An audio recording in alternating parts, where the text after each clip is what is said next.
Pemirsa TVRI yang dimuliakan, selamat sore. Berjumpa kembali bersama saya Sateri Sucahyo dalam acara Pijar Kristen. Bersama Pendeta Lukas Eko Sukoco, kita mengambil tema panggilan untuk menyinarkan kemuliaan Allah. Selamat sore Pak Lukas. Ya, apa kabar? Sore, Tuhan berkati. Ya. Selamat jumpa juga buat pemirsa TVRI yang diberkati Tuhan. Tema kita menarik ini. Panggilan menyinarkan kemuliaan Allah. Ya. Mengapa ya kok perlu dipanggil?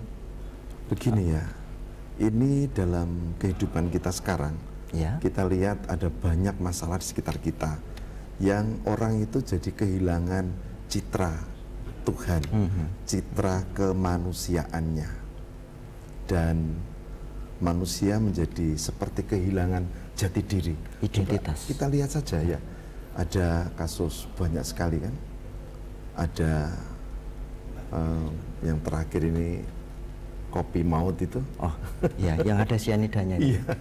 Lalu ada juga yang di Jogja kemarin belum lama itu ada bacok tanpa sebab itu. Oh iya, iya. Kemudian di Jakarta ada bom yang meledak yang korbannya orang yang tidak tahu apa-apa. Itu contohnya begitu. Itu menjadi gambaran kalau kemudian manusia kehilangan citra, begitu ya? Iya, manusia menjadi tidak punya peka terhadap sesamanya, dan manusia mungkin dia punya tujuan sendiri lalu mengorbankan orang lain. Jadi seolah-olah ya agama jadi seperti tidak ada maknanya, begitu. Wah. Nah, maka ini harus dikembalikan supaya manusia memahami dirinya sebagai umat Allah. Memahami sebagai umat Allah. Nah, ini yang perlu dijelaskan kembali ini. Seberapa dalam orang mesti memahami sebagai umat Allah itu, Pak Pendeta?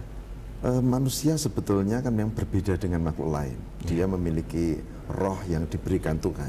Nah, itu kata kuncinya adalah imago Dei. Oh, imago Dei. Ya, gambar Allah. Jadi ketika manusia itu diciptakan, dia tidak sama dengan binatang, dia tidak sama dengan tumbuhan. Dia memiliki cinta kasih, dia memiliki kebenaran, kuasa, kehendak, dan itu yang diterima oleh kita sebagai manusia. Tapi setelah manusia itu jatuh dosa, maka imago Dei ini menjadi rusak. Dan ini yang perlu dipulihkan sebagai citra Allah supaya kita tidak kehilangan kemanusiaan kita. Oh. Nah, itu yang penting sekarang ini. Iya, betul. Saya pernah baca firman ini, Pak. Roma 3 ayat 10 sampai dengan 12. Kira-kira ya, saya tidak hafal ya. Yang hafal kan harus pendeta ini. Kira-kira tuh begini. Ada firman mengatakan semua manusia tak bisa lagi. Tak ada orang yang serius mencari Allah. Yang dicari adalah kehendaknya sendiri. Tidak ada yang benar, satu tidak ada yang tidak. Benar. Iya, betul. Nah, yang menjelaskan harus Pak Pendeta ini. Karena sepertinya kok nggak ada harapan ya. Karena setiap orang, ya kalau saya mau jujur nih Pak Pendeta, saya saja satu hari itu pasti ada sebuah kesalahan yang saya lakukan. Betul juga ya, berarti citra Allah menjadi rusak. Kalau kita mengandalkan diri kita sendiri, seberapa bagusnya kita, seberapa hebatnya kita tetap lemah. Kita tidak memiliki kemampuan yang cukup. Nah, oleh sebab itu benar di Roma 3, tidak seorang pun yang mencari Tuhan, tidak seorang pun yang hidup dalam kebenaran, tidak seorang pun yang lalu hidupnya bisa dibilang bagus gitu ya.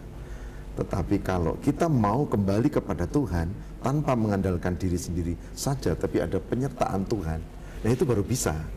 Gitu. Jadi kata kuncinya adalah tidak mengandalkan diri sendiri dan ada penyertaan Tuhan. Penyertaan Tuhan. Penyertaan Tuhan dengan Roh Kudusnya itu. Gitu. Kira-kira ini Pak Pendeta. Ya. Lalu bagaimana caranya ya supaya kita bisa merasakan Tuhan menyertai kita? Kalau kita lihat kan sekarang kondisi nyata, BBM naik, yo bingung. BBM turun, yo bingung. Artinya apapun yang terjadi bikin kita bingung. Bagaimana kita bisa merasakan penyertaan Tuhan sehingga bayangan saya ini Pak, kalau kemudian kita itu merasakan kehadiran Tuhan, apapun yang terjadi kan indah. Betul. Nah, caranya gimana ini? Kalau kita tadi mengandalkan diri sendiri, kita tidak memiliki relasi dengan Tuhan, maka ya memang sia-sia kan gitu. Maka dalam rangka menyinarkan citra kemuliaan Tuhan itu, kata kuncinya adalah relasi dengan Tuhan. Relasi. Dipulihkan, ditata kembali. Nah, cara yang kita lakukan ya tentu saja harus ada disiplin rohani yang kita kembangkan. Gitu. Jadi melakukan relasi semacam perjumpaan begitu. Ya betul, perjumpaan dengan Tuhan. Ya. Karena memang betul sampai dengan sekarang perjumpaan dengan Tuhan sulit, hampir tidak mungkin dilakukan. Banyak orang berjumpanya ya dengan duit, berjumpanya dengan orang yang lain, dengan masalah apalagi. Yang jadi persoalan adalah kita ini memang memiliki agama, tapi belum mendalam sampai ke kita memiliki iman.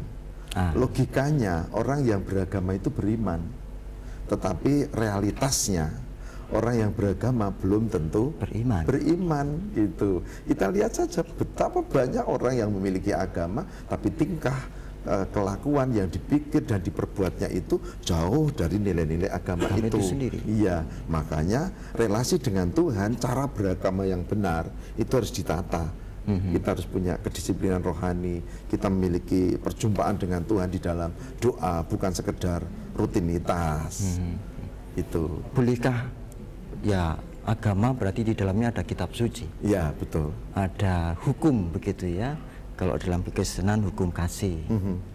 Bolehkah itu saya katakan sebagai alat untuk berjumpa dengan Tuhan? Namun dalam kesadaran ya tadi dikatakan alat ini tidak banyak digunakan, Pak. Karena pendekatannya itu masih dogmatis. Pendekatannya itu masih agama dipahami sebagai tumpukan nilai-nilai, aturan-aturan gitu, dan belum pada pendekatan yang esensial gitu. Padahal untuk kita bisa mencerminkan itu citra kemuliaan Allah, relasi dengan Tuhan, maka pendekatannya adalah esensial, bukan pendekatan yang harafiah, apalagi cuma sekedar luarnya saja. Nah, itu yang jadi problem di hidup kita pada zaman ini gitu.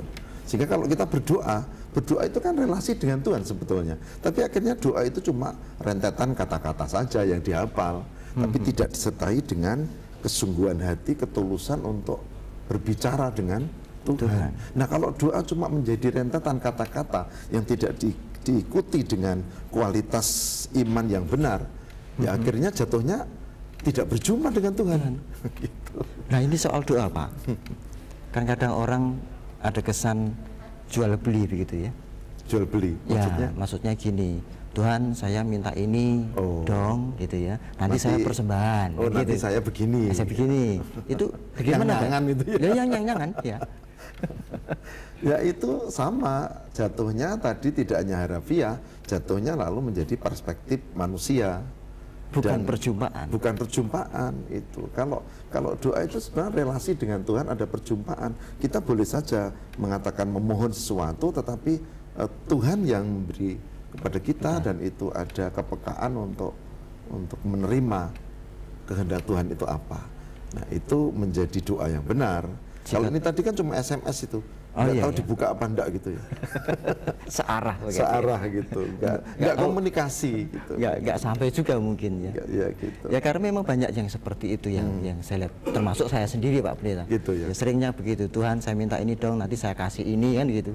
Nah, saya persembahan, nanti dikasih berkat yang ini dong. Bahkan terkadang nyuruh Tuhan ya. Nyuruh Tuhan gitu ya. Jadi doa menjadi alat untuk menyuruh Tuhan. Itu tidak sopan sekali ya. Iya, itu disiplin rohani. Selain doa itu kan membaca Alkitab. Tapi kalau Alkitab ini dibaca, dan ini kan cuma tulisan biasa, tapi kalau bacanya cuma dibaca saja, sama seperti kita membaca buku-buku yang lain, tidak disertai dengan kebeningan jiwa, kesungguhan hati, dan relasi dengan Tuhan, ya jatuhnya sama. disiplin rohani kayak doa tadi. Nggak sampai kalau doa tidak ada perjumpaan, baca Alkitab juga tidak ada perjumpaan. Cuma menghafal doang, tapi nggak ada sesuatu yang bermakna. Begitu. Hanya kulitnya saja. Iya, itu hanya yang saja. sekarang menjadi penting. Cuma lucunya kita ini, saya lihat ya, ini kebanyakan orang itu sudah cukup puas dengan yang harafiah itu, yang beragama itu, dan belum mendalam sampai pada nilai atau inti dari sebuah agama. Kekristenan juga saya lihat banyak seperti itu. Iya. Gitu. Ibadahnya bisa gegap gempita. Ya. Namun perilaku ibadah dalam kehidupan sehari-hari belum terasa, begitu ya, Pendeta. Di Purworejo, tempat saya melayani, itu ada pelayanan di rutan ya, di penjara, dan saya juga kadang-kadang berpikir kok bisa gitu. Ternyata sekarang yang masuk penjara itu banyak sekali orang-orang yang beragama, ya termasuk Kristen. Gitu. Ya. Nah, itu kasusnya macam-macam juga gitu. Ya, ini menarik Pak Pendeta, bagaimana membangun relasi berjumpa dengan Tuhan untuk memuliakan dan memulihkan citra Allah itu. Betul, ya. Nanti masih ada beberapa yang harus saya sampaikan dan saya tanyakan, namun kita harus berhenti sejenak setelah jeda berikut ini.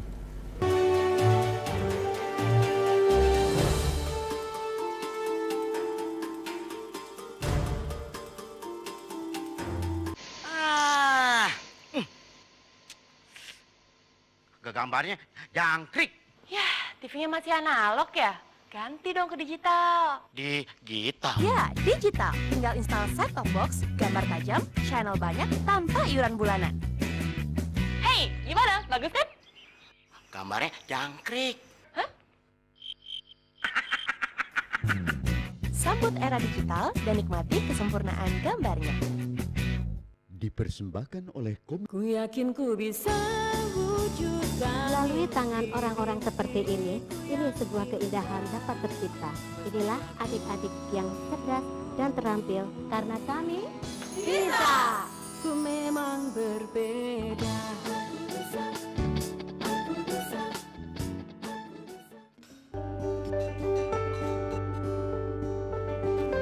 Iki lho lagi ngene iki, kena ngencengke ngene iki, kena golek kempel lagi, iki diduduk kene iki.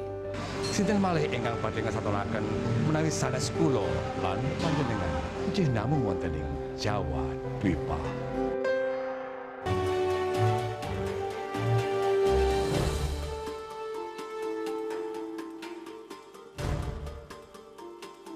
Kita meneruskan percakapan kita yang semakin menarik ini, Pak Lukas. Ya. Dunia ini kan makin ruwet ya. Iya betul. Nah, semakin ruwet ya, bikin orang bingung, dan bagaimana kita bisa menjaga relasi dengan Tuhan agar perjumpaan itu tetap terjadi tatkala kita hidup di tengah kehidupan yang semakin ruwet ini. Tadi sudah kita perbincangkan ya. Pertama adalah disiplin rohani. Ya.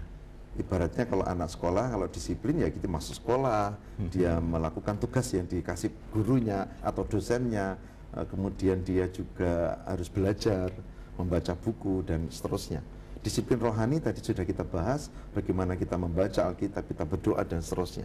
Tapi poin kedua yang lebih mendalam dari itu, kalau kita mau menjaga relasi dengan Tuhan, supaya dunia yang ruwet ini kita bisa memberikan pencerahan pada sekitar kita gitu ya. Itu adalah bagaimana kita kembali untuk sungguh-sungguh memiliki cara beragama yang benar. Cara beragama yang benar. Cara beragama yang benar. Agamanya udah benar, tapi cara kita ini yang perlu ditata. Cara beragama yang benar yang saya maksudkan adalah bagaimana agama itu menjadi sarana kita untuk berrelasi dengan Tuhan. Dan itu sungguh-sungguh dihayati. Ada kisah di dalam kitab Keluaran 34. Itu ada seorang nabi namanya Nabi Musa. Nabi Musa naik ke Gunung Sinai dan dia berjumpa dengan Tuhan, menerima wahyu tentang 10 hukum Tuhan ya. Kemudian dia turun, dia membawa 2 loh batu yang berisi 10 hukum Tuhan itu, dan bangsanya waktu itu Harun, Nabi Harun, Miriam dan lain-lain itu mereka melihat Nabi Musa itu terkejut karena wajahnya itu seperti bersinar begitu. Nah, ternyata orang yang memiliki relasi dengan Tuhan itu dari wajahnya saja sudah kelihatan. Ini orang ada aura tertentu, ada pancaran kasih, ada ketenangan jiwa yang tampak. Makanya kalau tadi ditanyakan bagaimana di tengah dunia yang ruwet seperti ini, sebetulnya caranya adalah bukan dunianya. Dunia ruwet itu kan karena manusia. Nah, manusianya ini harus benar mendalami bagaimana dia berrelasi dengan Tuhan. Seperti tadi Nabi Musa memancarkan sinar kemuliaan Tuhan, kalau kita bisa atur sinar kemuliaan Tuhan itu terpancar dan mempengaruhi perilaku hidup kita. Begitu. Dan itu artinya juga memengaruhi kehidupan Sekitarnya, sekitarnya. betul, iya, sekitarnya. Gitu. Ya, ini menohok, Pak. Oh. Ini menohok karena kalau kita perhatikan sebetulnya yang menjadi musuh kita itu siapa kan? Nah, iya. Bukankah musuh kita itu dosa, maut? Iya. Tapi terkadang kita melihat manusia lain adalah musuh kita hanya gara-gara beda agama, gara-gara beda partainya, gara-gara beda kepentingannya. Gara-gara sama dagangannya juga bisa. Oh ya bisa. Karena itu saingan toh. Iya. Jadi harus berjumpa ya dengan Tuhan agar Nah, supaya berjumpa dengan orang lain. Kalau orang bisa berjumpa dengan Tuhan, maka meskipun ini dagangannya sama gitu, saingan, dia akan bisa bekerja sama malah. Iya. Gitu. Di pasar-pasar itu podo-podo bakal lombok ora padu kok. Bahkan kadang-kadang yang satu pergi dia ingat doli loh itu bantu sebelahnya gitu. Kalau kurang ngambil yang jejernya gitu ya. Jadi itu tergantung manusianya, bukan tergantung agamanya, bukan tergantung partainya, bukan tergantung dunianya, bukan tergantung masalah di sekitar kita. Tapi apakah kita memiliki tadi ya cara beragama yang benar sehingga kita memancarkan sinar kemuliaan Tuhan yang penuh kasih, kebenaran, kemudian keadilan, kemudian kerukunan dan seterusnya. Itu saya kira. Berarti itu menjadi kunci kehidupan bersama di Indonesia ini. Iya. Saya iya. kira kalau misalnya itu dibilang sekarang yang ngetren dengan apa dibilang revolusi mental. Nah, di situ itu tempatnya itu. Gitu. Dari dalam diri kita sendiri. Gitu. Ya, saya tertarik tadi Pak Pendeta yang Bapak Pendeta katakan tentang kisah Nabi Musa. Kisah Nabi Musa. Ya, ketika berjumpa dengan Tuhan lalu ada semacam produk. Produk dalam bentuk tulisan di dua loh batu itu. Oh, 10 hukum Tuhan. 10 hukum Tuhan. Apakah perjumpaan bersama dengan Tuhan selalu ada produk?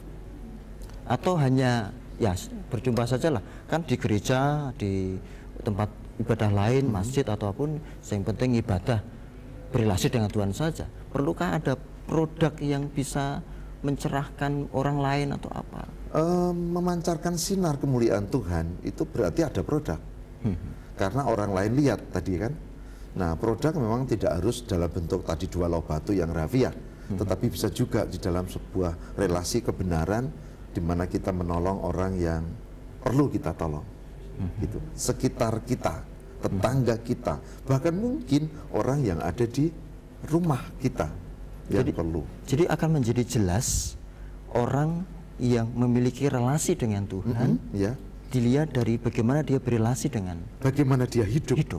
Realistis, ada produknya. Itu sebetulnya itu gampang kita lihat, gitu, gampang kita lihat. Makanya orang-orang yang hidup dalam kebenaran di sekitar kita. Kalau dulu di Jogja itu saya mengenal misalnya ada Romo Mangun itu, dia di Code itu, dia menolong agama apapun kan, dan sampai sekarang mereka juga setahu saya ya masih tetap dengan agamanya gitu. Tetapi kan ini tunjukkan yang konkret dari sebuah perjumpaan dengan Tuhan dengan produk perbuatan baik, cinta kasih kepada sesama, termasuk pengampunan kalau misalnya ada hal yang perlu dibereskan. Iya. Gitu. Tapi